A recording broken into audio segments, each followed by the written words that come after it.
Бывало ли у вас такое, что вы начинаете гореть идеей заняться каким-либо творчеством или другой деятельностью? Покупаете для этого инструменты И все. В юности я купил себе графический планшет Бамбо, без разницы, в надежде, что благодаря этому смогу научиться рисовать. Увы, но спустя столько лет все, на что я способен, лишь это.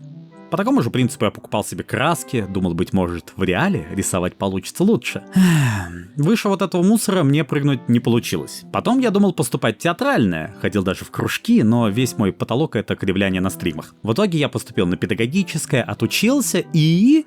Все, что я делаю, это безуспешно пытаюсь убедить вас, что старые игры не кал. Казалось бы, надо сделать выводы из этого. Но вот, наступил 2025 год, и я купил себе Omnicord. Сказочный. Народный артист Советского Союза, Украины, России, даже Чечен и Ингушетии. Как вы можете догадаться, все, что я смог из него вытянуть, это безумная какофония.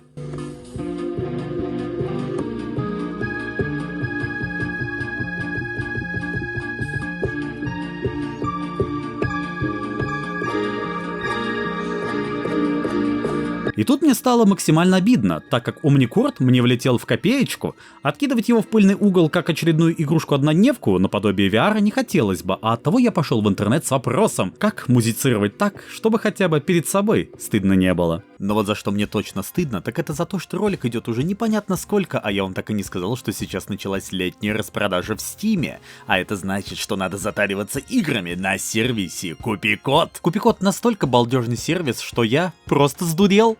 Сдурел. Для тех, кто норм-челик и все еще не скипнул рекламу, я вас люблю. Купикод — это прекраснейший сервис, где можно выгодно пополнять баланс Стима, покупать игры гифтом и не только. Более 21 миллиона успешных пополнений. Это вам не это самое. И оно неудивительно, ведь тоже пополнение баланса идет максимально легко. Смотри, сначала на сайте вводим логин, потом конкретно мой промокод, применяем и нажимаем оплатить.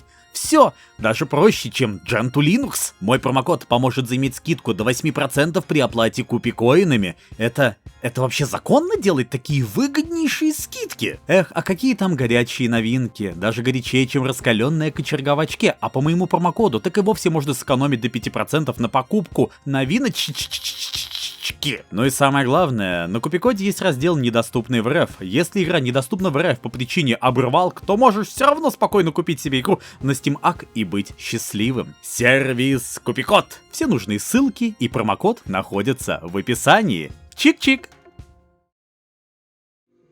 Для начала я решил поискать разные мелодии и как их играть. Я примерно понял, как читать ноты, но тут важно не это, а то, что я каким-то макаром набрел на сайт, где можно самому заполнять эту нотную грамоту или как ее там. По итогу первого часа изучения я прикола ради набросал пробный черкаш и получил вот такой результат.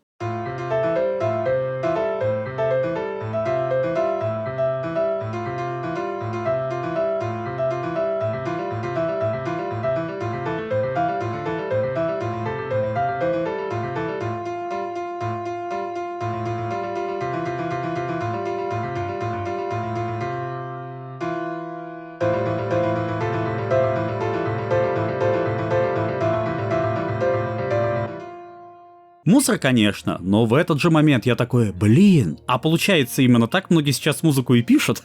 Не обязательно чертить ноты, собирать гору музыкантов и заставлять их струячить. Просто берешь, качаешь прогу, клацаешь точечки и все. Да ну... Бред. Не может быть так легко. Я нашел кучу рандомных прог для композиторства и попробовал что-то делать.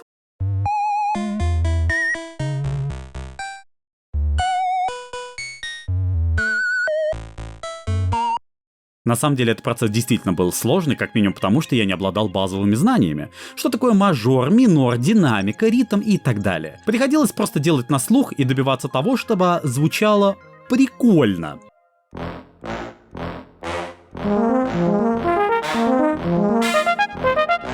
Я рандомно тыкался во всякие кнопки, использовал разные инструменты и вроде как понимал, что к чему.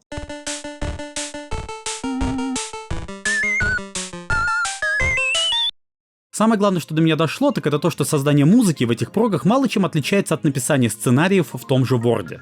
Составляешь предложение, стараешься, чтобы это не был рандомный набор слов.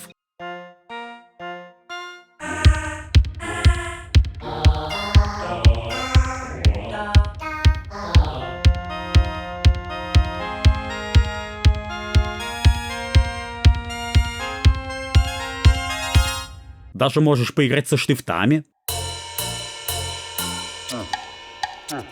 Можешь сделать все в быстром темпе. А можешь в спокойном. Самые главные итоги первого дня изучения композиторства, если это можно так назвать, я понял, что написание музыки дело не слишком сложное. Главное иметь слух. И увы, первые дни, но я только на слух музыку и писал.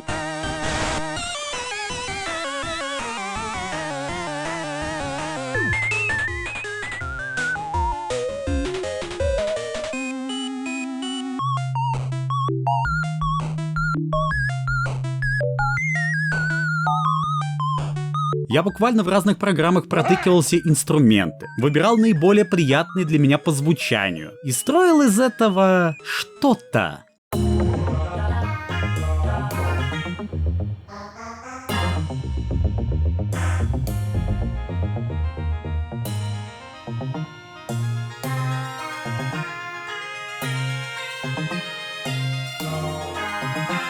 И тут, честно скажу, поначалу строить музыку чисто по ощущениям, конечно, прикольно, но не сказать, что эффективно.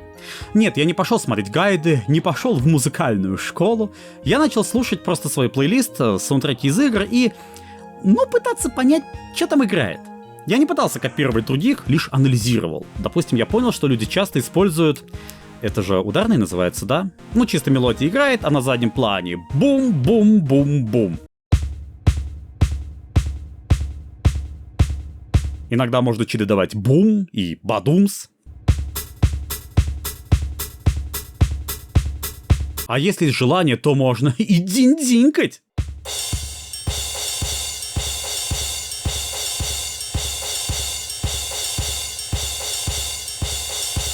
Теперь насчет темпа. Музыку, как оказывается, можно делать быстрой, медленной и умеренной. Не знаю, как это выражается в живой музыке, но в софте всяком это выражается в битах в минуту. Типа вот, как звучит 95 бит в минуту.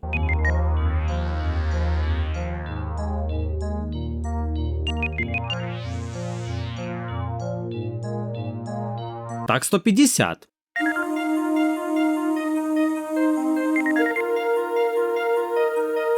А так звучит сердце после 10 банок энергетик.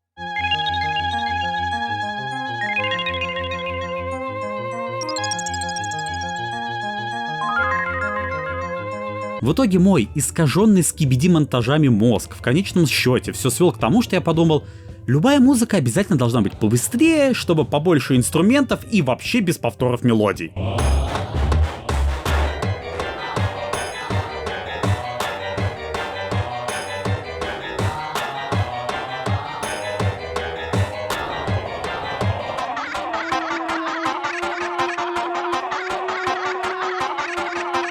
Это настолько ошибочное мнение, что я рад того наоборот. Благо я быстро убрал из головы этот вывод. Музыка вполне может быть простой, неспешной, монотонной и при этом...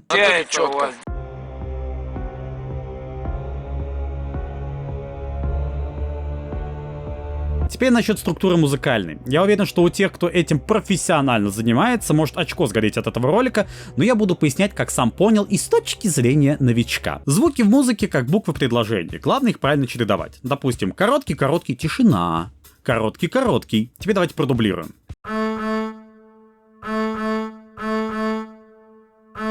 Получилась такая однообразная, но все же мелодия. Но от произведения, под которым можно зарелаксировать, еще далеко. Давайте добавим другой инструмент в момент тишины. 3 звука. Тот, что посередине, давайте поднимем на ноту повыше, а также все продублируем на другие отрезки. Тут звуки тоже то опустим, то повысим.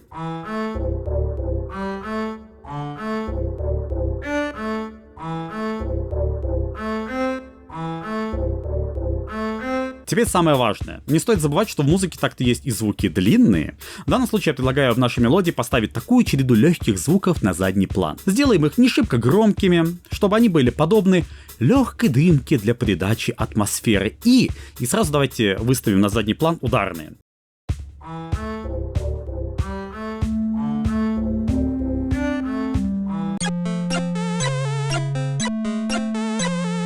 Вообще их ставить не обязательно, но в нашем случае почему бы и нет. К тому же я предлагаю хвостик у нашего первого музыкального предложения сделать слегка ехидным крючком. Зачем? Хз, у меня просто монтаж головного мозга, мне кажется, что иногда в музыке, так же как и в монтаже, надо делать переходы. Это опять же не обязательно, но понта ради можно. В нашем же случае это будет легким нагнетанием перед следующей страницей, где я, пример ради, покажу вам, что будет, если намусорить звуками.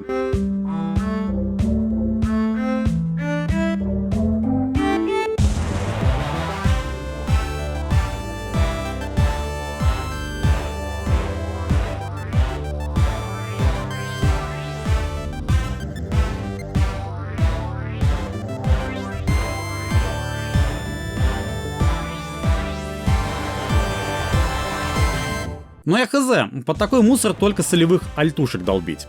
Вот так выглядит адовый перегруз. Конечно, в этом есть свой прэк, но воспринимается он, я уверен, только под веществами. Далее, в момент создания музыки, у меня возник вполне логичный вопрос. А под такое можно петь? Сразу говорю, я петь не умею и не собираюсь, но благо я мастер легких путей и лайфхаков. Я просто захожу в Google Translate, вбиваю слова лирические, вынуждаю прогу озвучить вписанное и записываю в OBS. Oh, cool, love you, save me, kill me, don't, please, blood, meat, kill, die, pain. Увы, риперами пользоваться не умею, отрывки голосов буду вставлять там же, где и ролики монтирую. Боже, благослови визуальный мониторинг звука. Представьте себе лицо, все это чистоганом на слух подставлять, а? Oh, cool, love you, please, don't, kill me. Oh, cool, love you, please, don't, kill me. Звук максимально неплох, но такое ощущение, будто все равно чего-то не хватает. Но тут уже, если есть желание, то можно спокойно издеваться эффектами и над голосом, и над музыкой. Меняем тональность, добавляем дисторшена и еще что-нибудь до кучи. Можно даже замедлить. Правда, если не будете знать меры, то полученный результат превратится в настоящую страшилку. Love you, please, don't, kill me. Blood, pain, meat, blood, meat, pain, blood, meat, blood, meat, blood, die. Теперь насчет того, где писать. Да где угодно. Куча приложений доступных есть на ПК, на телефонах, айпадах всяких, да что уж там, даже на том же свитче можно писать музыку. Да что уж там Switch, даже до Nintendo DS.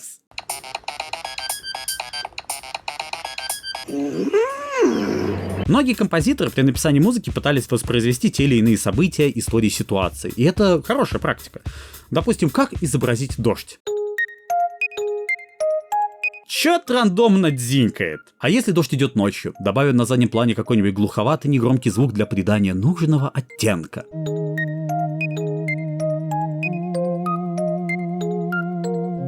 По такому же принципу порой те же саундтреки к играм и пишутся. Вот так, допустим, звучит чат на моих стримах.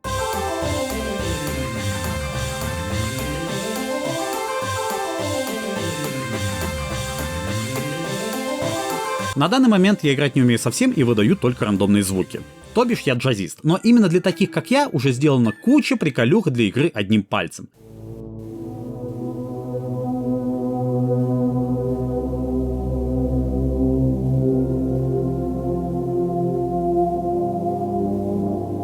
Конечно, это халтура полная, но и пирамиды не сразу строились. Вдруг кто-то так попробует, поиграет и скажет себе: блин, прикольно получается. А если я еще и потрачу чутка сил на обучение, то смогу выдавать этими пальцами нечто большее, чем саундтрек из Blade Runner.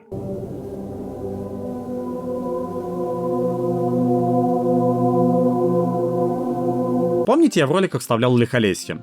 Тогда это была забытая и никому не нужная песня. Я ее нашел, вставил в ролики, она людям жесть как понравилась, и, короче, авторы очнулись, закинули во всякие Яндекс.Музыки, и по итогу мне прилетело за авторские, а песню пришлось из роликов удалить.